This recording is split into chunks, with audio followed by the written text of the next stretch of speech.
رب اشرح لي صدري ويسر لي أمري واحلل عقدة من لساني يفقهوا قولي رب زدني علما. بسم اللہ الرحمن الرحیم. السلام علیکم اسٹوڈنٹس. پچھلے لیکچر میں بورڈ امتحانات کو مد نظر رکھتے ہوئے ہم نے سورہ انفال الدرس الثانی بے کی آیات 38 تا 41 کی ترجمہ مروزی مختصر سوالات کو ڈسکس کیا. آج ہم سورہ انفال آیات 42 تا 44 پڑھیں گے. بسم اللہ الرحمن الرحیم. اذ انتم بالعدوة الدنيا وهم بالعدوة القصوى والركب اسفل منكم ولو تواعدتم لاختلفتم في الميعاد ولكن ليقضي الله أمرا كان مفعولا ليهلك من هلك عن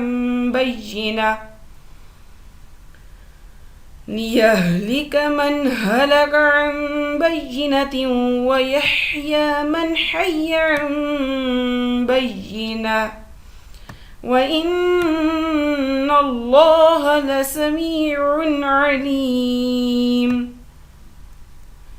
جس وقت تم مدینہ سے قریب کے ناکے پر تھے اور کافر بعید کے ناکے پر اور قافلہ تم سے نیچے اتر گیا تھا، اور اگر تم جنگ کے لیے آپس میں قرارداد کر لیتے تو وقت معین پر جمع ہونے میں تقدیم و تاخیر ہو جاتی، لیکن خدا کو منظور تھا کہ جو کام ہو کر رہنے والا تھا اسے کر ہی ڈالے، تاکہ جو مرے بصیرت پر یعنی یقین جان کر مرے، اور جو جیتا رہے وہ بھی بصیرت پر یعنی حق پہچان کر جیتا رہے، اور کچھ شک نہیں کہ خدا سنتا اور جانتا ہے.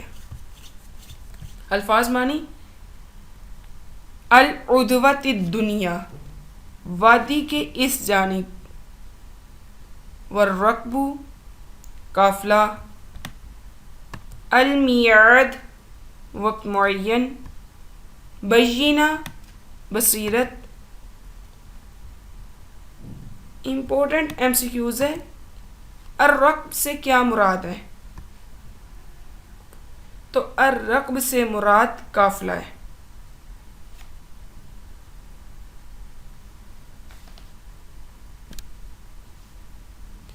سیکنڈ اس کا ایم سی کیوز ہے.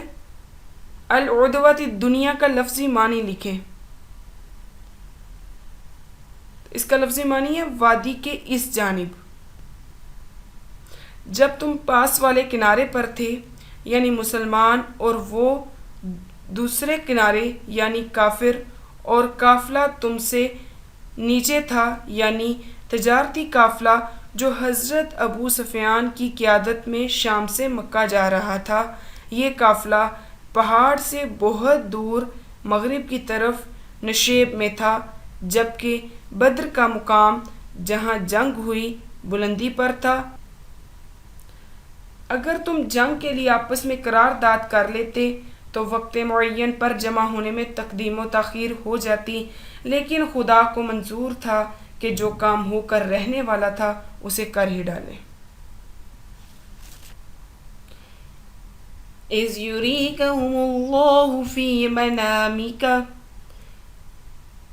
اس وقت خدا نے تمہیں خواب میں کافروں کو تھوڑی تعداد میں دکھایا.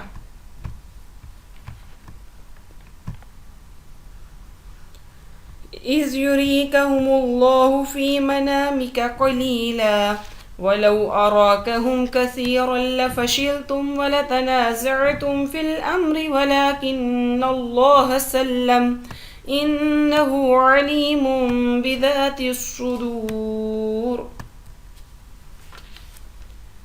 اس وقت خدا نے تمہیں خواب میں کافروں کو تھوڑی تعداد میں دکھایا، اور اگر بہت کر کے دکھاتا تو تم لوگ جی چھوڑ دیتے اور جو کام درپیش تھا اس میں جگڑنے لگتے، لیکن خدا نے تمہیں اس سے بچا لیا. بے شک وہ سینوں کی باتوں تک سے واقف ہے۔ منامی کا تیرے خواب میں، لفشل تم لوگ جی چھوڑ دیتے یا تم ضرور ہمت ہار جاتے۔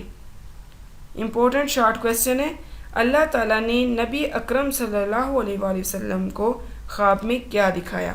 تو جواب اس کا یہ ہے کہ اللہ تعالیٰ نے نبی اکرم صلی اللہ علیہ وآلہ وسلم کو خواب میں کافروں کی تعداد تھوڑی دکھائی، وہی تعداد آپ صلی اللہ علیہ وسلم نے اپنے صحابہ کے سامنے بیان فرمائی، جس سے ان کے حوصلے بڑھ گئے۔ وَإِذْ يُرِيكُمُوهُمْ إِذِ الْتَقَيْتُمْ فِي أَعْيُنِكُمْ قَلِيلًا وَيُقَلِّلُكُمْ فِي أَعْيُنِهِمْ لِيَقْضِيَ اللَّهُ أَمْرًا كَانَ مَفْعُولًا وَإِلَى اللَّهِ تُرْجَعُ الْأُمُورُ۔ اور اس وقت جب تم ایک دوسرے کے مقابل ہوئے تو کافروں کو تمہاری نظروں میں تھوڑا کر کے دکھاتا تھا اور تم کو ان کی نگاہوں میں تھوڑا کر کے دکھاتا تھا، تاکہ خدا کو جو کام کرنا منظور تھا اس کو کر ڈالے، اور سب کاموں کا رجوع خدا ہی کی طرف ہے۔ اذ التقیتم، جب تم ایک دوسرے کے مقابل ہوئے، یقللکم، کم کر کے دکھاتا تم کو، مفعولا، پورا کر ڈالے۔ جب باقاعدہ لڑائی شروع ہوئی بدر میں تو کافروں کو مسلمان اپنے سے دگنا نظر آنے لگے تھے۔ تو امپورٹنٹ شارٹ کویسچن ہے کہ عین لڑائی کے وقت کافروں کو مسلمان اپنے سے زیادہ دکھانے میں کیا حکمت تھی؟ تو حکمت یہ تھی اللہ تعالیٰ کی، تاکہ کثرت دیکھ کر ان کافروں کے اندر مسلمانوں کا خوف اور دہشت بیٹھ جائے، جس سے ان کے اندر بزدلی پیدا ہو۔ اس کے برعکس کم دکھانے میں یہ حکمت تھی کہ وہ لڑنے سے گریز نہ کریں۔ اوکے، اللہ حافظ۔